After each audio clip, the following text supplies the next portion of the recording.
অসমৰ কাৰণে দুটা ভাল খবৰ BVCLও চলি থাকিব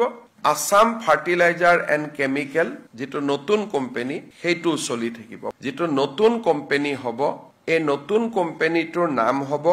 Assam fertiliser and chemical company limited এতিয়া মানুহৰ মনত প্ৰশ্ন হ'ব যে আগৰ BVCL টো কি হ'ব BVCLও সমান্তৰালভাৱে চলি থাকিব অৰ্থাৎ পুৰণা যেটো ব্ৰহ্মপুত্ৰ ভেলী সাৰ কাৰখানা বৰ্তমান চলি আছে ভাৰত চৰকাৰে হেইটুকো বন্ধ নকৰাৰ সিদ্ধান্ত লৈছে অৰ্থাৎ নামৰূপত এতিয়া এটাৰ পৰিৱৰ্তে দুটা সাৰ কাৰখানা হ'ব BVCL টো চলি থাকিব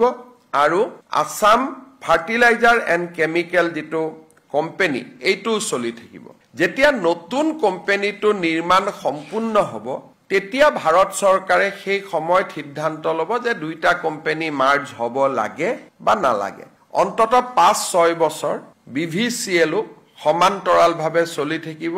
নতুন কোম্পানীটো BVCLৰ অংশীদাৰিত্ব থাকিব 11% আৰু তেওঁলোকৰ নিজৰ ফাৰ্টিলাইজাৰ এতিয়া যে প্ৰডিউস কৰি আছে 3 লাখ মেট্ৰিক টন হেতু চলি থাকিব নতুন কোম্পানীটোৱে ফাৰ্টিলাইজাৰ কৰিব 12.7 লাখ তাৰমানে যদি দুইটা লগাই দিও ই 15.7 লাখলৈকে আগবাঢ়ি যাব দেশৰ ভিতৰতে one of the largest fertiliser company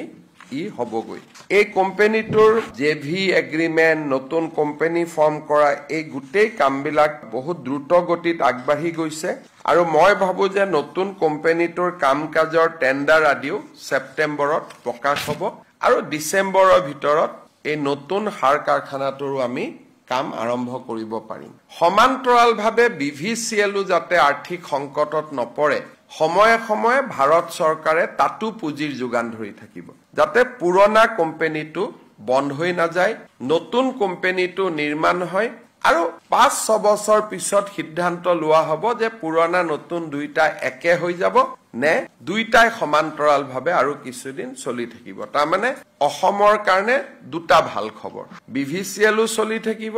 Assam fertiliser and chemical যেটো নতুন কোম্পানী হেতু চলি থাকিব বৰ্তমান পৰৱৰ্তী সময়ত তাৰ সিদ্ধান্ত হ'ব নতুন কোম্পানীটোত BVCLৰ 11% অংশীদাৰিত্ব থাকিব অসম চৰকাৰৰ 40% অংশীদাৰিত্ব থাকিব